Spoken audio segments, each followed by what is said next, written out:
Good day everyone and welcome to my Magicka Necromancer PvP build for the Deadlands patch.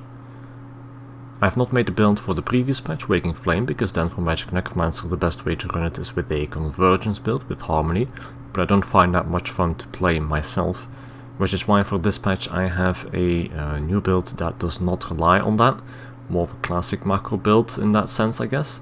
But in any case, these builds you can also find on the website esopvpbuilds.com. You can find it on top of the screen as well as in the description if you want to go over it at your own pace, or in case I have missed any details, you can find it written down there. If you have any questions, feel free to join the Discord server or put them in the comment section below this video. But with that out of the way, I will start with the build itself. So this Magicka Necromancer is a High Elf. High Elf and Breton I think are the best races for this. Other alternatives to consider are Imperial and Dark Elf. Those two will work just fine as well. The Mundus is the Aeternach, the food is Smoked Bear Horns, and Vampire Stage 3 is of course a must. The potions I use with this is Essence of Immovability, giving you Immovability, Major Prophecy and Magicka Sustain. The gear in this build is on the back bar I have 5 pieces Clever Alchemist together with 5 pieces Olorime. I'm lucky enough to have Perfected Olorime, but having non-perfected will do just fine as well. After all, there's only a difference of a line of magic on the back bar. Clever Alchemist and Olorime have the same purpose of just giving me as much spell damage as possible, which is something I can proc from the back bar as well, which is really nice to have. This is because Magicka Necromancer is really good when it comes to defense. It has really good healing and decent damage reduction as well. So that's why I'm putting all my sets into getting more damage output instead, in order to be able to burst people. The monster set is Magma Incarnate. Magma Incarnate is a really good overall monster set. Gives you some armor, gives you some spell damage, and some good sustain on the one piece as well. So it's definitely a good choice here. Other choices you could put here are Pirate Skeleton for damage reduction, Balorg to make big bursts with your ultimate, but that's a bit down to your own preference here. And then on the front bar I have the Black Rose Dual Wield. I will talk more about that when I come to the skills, but basically this is going to give an extra little bit of damage and damage reduction, which is really nice to have on top of the skill I'm running with this, Quick Cloak. And it gives stamina recovery as well. This stamina recovery, combined with the one from Magma Incarnate and the Zorka's Smoked Bear Horns, is going to give me really good base stamina regen, which will allow me to sustain the 2 stamina skills I'm running, and then allow some roll dodges and such as well, which is going to give me a really good amount of mobility in PvP.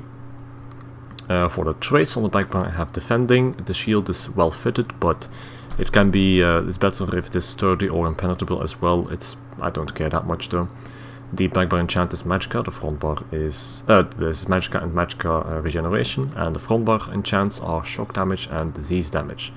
I'm running 1 charge to proc status effects, and together with all the physical damage I'll be dealing, I'll explain more about that in a bit, I will have a high uptime on the status effects from both physical damage, which is going to give me extra penetration, disease damage, which is going to reduce the enemy's healing, and shock damage, which is going to give minor vulnerability, which is a nice bit of an increase in damage taken by the enemy. The jewelry traits are full infused spell damage, and the armor enchants are 4 Magicka on the small pieces and 3 prismatic enchants on the big pieces. You can go full prismatic as well if you want to. The difference is not that big. Then the traits are a mix of well fitted and impenetrable.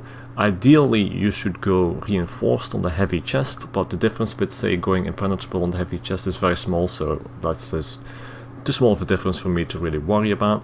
So, you know, as a general rule of thumb, going with a mix of well fitted and impenetrable is the best way to go. It depends a bit on how much stamina sustain you want, how many roll dodges and such, versus how much damage reduction you want on this build. Then for the skills, I have on the front bar Agony Totem. This here is a flex spot, but I have put Agony Totem here because it's a really nice like control over an area, especially combined with Caltrops on the back bar. I will have like that constant CC going off on everybody, which is nice while my Dawnbreaker is in cooldown, because this build does not feature any other CC than Agony Totem and Dawnbreaker. Then I have Degeneration. This is just a spell damage buff, but I suppose it's nice to have a little bit extra dot pressure as well. Arterial Burst is my spammable, a pretty good spammable in its own right, and with dual wield as I'm running here on the front bar, it is best to have this spammable. over, let's say, elemental weapon or something.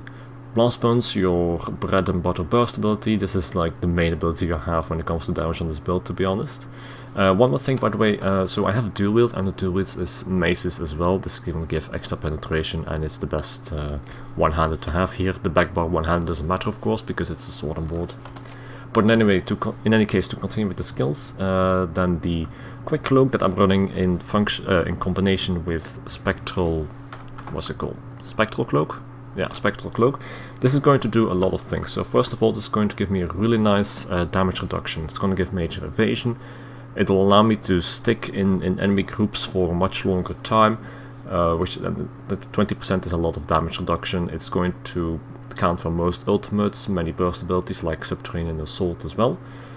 Next to that, it's also going to give me the movement speed. So this is kind of my my ability for kiting and for moving around quickly, be it in open field or in towers. However, it is not a snare removal, so I do rely on that rollage a bit as well. That being said, in case this is not enough mobility, you can always use that flex slot to slot Race Against Time as well. This is up to you. Then Dawnbreaker is my main ultimate. My main burst combo is going to be Dawnbreaker and Blast Bones over here, combining those two into a big AoE burst. And then on the bank bar, I have Caltrops. Caltrops is going to proc Olorime, but next to that, it's another source of physical damage, which is going to increase the chances to proc that increased penetration on the enemy, the status effect. This physical damage, together with one from Quick Cloak, is going to have a decent uptime on that with the charge rate. And then there's also going to be on the back bar my main healing abilities: Intensive Mender, Mortal Coil, and Resistant Flesh. I don't think I need to give much explanation on this. Just keep up your Intensive Mender and Mortal Coil as much as you can, and then in case you get bursted or you take a lot of damage, do like a Resistant Flesh or two. It's really like a lot of healing with this. If you want to take care of your Magicka sustain, just keep in mind to keep those two abilities on top, and then the fact that I'm not running any Magicka weapon is no problem. I don't need the heavy attacks from Magicka weapons to keep up my Magicka sustain, and I can keep up my stamina sustain instead, which is also really nice for more rollers and such. Then the last ability is Beckoning Armor. Keep in mind I'm still not running a CC on this build, so having that Beckoning Armor to pull in enemies from in the back lines is really nice when it comes to people that try to snipe you or Magicka sorcerers or such. They will just get pulled in right there in the middle, and then their offense will be broken for a little bit. My back bar ultimate is Temporal Guard, which is nice just for the minor protection. I don't really use it because I'm just using Dawnbreaker over and over again, as it's such an important part of my offense, and because the defense is really quite fine already, because this is a Magicka Necromancer. It's a really strong class. One last thing to mention about this skill setup and gear is that you can also change your front bar dual wield to the Inferno Staff, the Master's Inferno Staff, in case you're really not comfortable not running with an additional CC, or in case you want to have some more ranged options or something, I don't know. I prefer this because I can just have the big bursts with Dawnbreaker and Blast Bones, but having the Master's Inferno will allow you to run Clench on top of that as well. You can slot it instead of the Agony Totem, instead of Quick Cloak over here, and then as a spam ball instead of Arterial Burst, you can switch it out to Elemental Weapon, and then lastly the Agony Totem you can then switch out to Race Against Time for your mobility. And that's a quick and easy change from dual wield to Destro Staff. Both ways work just fine.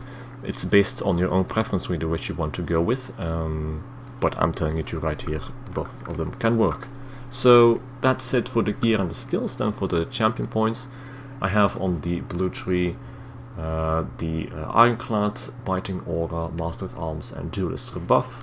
On the red tree I have Celerity, Sustained by Suffering, Pain's Refuge and Survival Instincts. And then on the green tree, it doesn't matter much, but I have Rationer, Steed's Blessing, Gifted Rider and Warmount. But that concludes it for this build. I'm going to follow this up with some gameplay as well, so you can see it in action too. And I hope to see you in the next video. Again, you can check out the website for everything in detail as well. You can check out Patreon too, in case you want to have some extra support, or in case you want to support me. I also do things like one-on-one gameplay reviews and dueling and such through Patreon, so I'd very much appreciate it if you check it out. In any case, thank you very much for watching, and see you next time.